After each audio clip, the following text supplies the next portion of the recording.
চাওক চাফাই কৰা আৰু আৱৰ্জনাবোৰ নথকাটো এটা বহুত গুৰুত্বপূৰ্ণ কথা কাৰণ আমাৰ ভাৰতত আমি দেখিবলৈ পাওঁ যে ইমূৰৰ পৰা সিমূৰলৈকে কেৱল গুটকাৰ পেকেট শিখৰ চকলেটৰ ৰেপাৰ চিপছৰ পেকেট অৰ্থাৎ অন্যান্য বিভিন্ন ধৰণৰ প্লাষ্টিক পেকেটবোৰ পৰি থাকে এতিয়া কথাটো হৈছে কি আমি জাঙুৰ খাই নুঠো আৰু আমি তাক নিন্দা কৰোঁ মানে দেখিও আমি নেদেখা যেন কণাৰ ভাৱ দিওঁ কাৰণ আমাৰ মনটো বহুত অলপ বেলেগ অন্যান্য দেশৰ লগত তুলনাত আমি যদি কওঁ তেন্তে আমাৰ মনটো বহুত বেলেগ ধৰণৰ কাৰণ আমি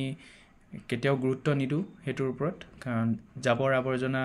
যদি পৰি থাকে আমাৰ ঘৰৰ চোতালত যদিও পৰি থাকে আমি তাক গুৰুত্ব নিদিওঁ ইমান এটা আৰু তাৰ ওপৰত বহুত চৰ্চা হয় আৰু বিভিন্ন ধৰণৰ ভাষণত কোৱা হয় যে আমি কিয় আমাৰ মানসিকতা এনেকুৱা আমুক তামুক কিন্তু মই ভাবোঁ কি ইয়াৰ মূল কাৰণটো হ'ব পাৰে যে আমাৰ মানসিকতাটো আচলতে তো চেঞ্জ কৰিব নোৱাৰোঁ কিছুমান মানুহৰ কিন্তু আমি এটা কাম কৰিব পাৰোঁ যিটো মই বিশ্বাস কৰোঁ যে আমি অলপ উন্নত ধৰণৰ ক্ৰিয়েটিভিটি যিটো কয় ক্ৰিয়েটিভিটি আৰু ইনোভেটিভ আইডিয়াছ কিছুমান ইউজ কৰি যদি আমি তাক ট্ৰেডিশ্যনেল ৱেত মানুহক ডাষ্টবিন যিবোৰ আমি ব্যৱহাৰ কৰোঁ বা ডাষ্টবিনবোৰ মেলি দিওঁ ৰাজহুৱাভাৱে জাবৰ আৱৰ্জনা পেলাব তাক অলপ ইনোভেটিভ আৰু ক্ৰিয়েটিভ আইডিয়া ইউজ কৰি যদি আমি এক উন্নত প্ৰক্ৰিয়াৰে যদি আমি ৰাইজৰ আগত মেলি দিওঁ তেন্তে মই ভাবোঁ সকলোৱে তাৰ লগত এংগেজমেণ্ট যিটো থাকে এংগেজ হ'ব আৰু আমি দেখিবলৈ পাম যে মানুহে নিজে নিজে জাবৰ পেলোৱাটো আমি এটা কৰিবলগীয়া কাম বুলি ভাবোঁ যিটো আমি দেখাবৰ কাৰণে আমি কৰিবলগীয়া হয় কিন্তু যদি আমি জাবৰ পেলোৱাটো এটা বেলেগ দিশত চাওঁ যে আমি এটা ফূৰ্তি পাইছোঁ আনন্দ পাইছোঁ যে জাবৰ ক'ৰবাত পৰি আছে আমি ডাষ্টবিনত পেলাবলৈ বিভিন্ন ধৰণৰ অলপ ক্ৰিয়েটিভ ডাষ্টবিনবোৰ আমি নিজে তৈয়াৰ কৰি যদি আমি বা ডাষ্টবিনবোৰক এটা বেলেগ নিউ লুক এটা দি পেলাই যদি আমি নতুন কনচেপ্ট ইউজ কৰি যদি আমি তাক ৰাইজৰ আগত মেলি দিওঁ তেন্তে মই ভাবোঁ সকলোৱে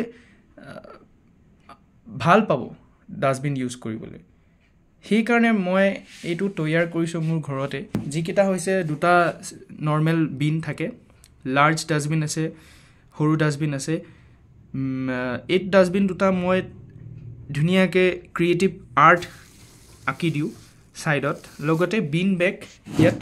ধুনীয়াকৈ লগাই দিয়া হৈছে এই দুটা ডাষ্টবিনৰ লগতে আৰু এটা আমাৰ কাৰ্ডবৰ্ড থাকে কাৰ্ডবৰ্ডৰ দুৱেদি আমি ডাষ্টবিন কিছুমান তৈয়াৰ কৰিব পাৰোঁ বিভিন্ন ধৰণৰ ইনোভেটিভ মেছেজবোৰ লিখি দিব পাৰোঁ ইয়াতে বা কাৰ্ডবৰ্ডৰ ওপৰতে তেতিয়া মই ভাবোঁ মানুহবোৰে এই ডাষ্টবিনবোৰৰ প্ৰতি আকৰ্ষণ হ'ব আৰু যেতিয়া আকৰ্ষিত হয় তেতিয়া নিজেই আমাৰ ৰাইজে জাবৰ পেলোৱাটো এটা মানে এটা জোৰ জবৰদস্তি কৰা কাম নহয় অৰ্থাৎ তেওঁলোক আনন্দিত হ'ব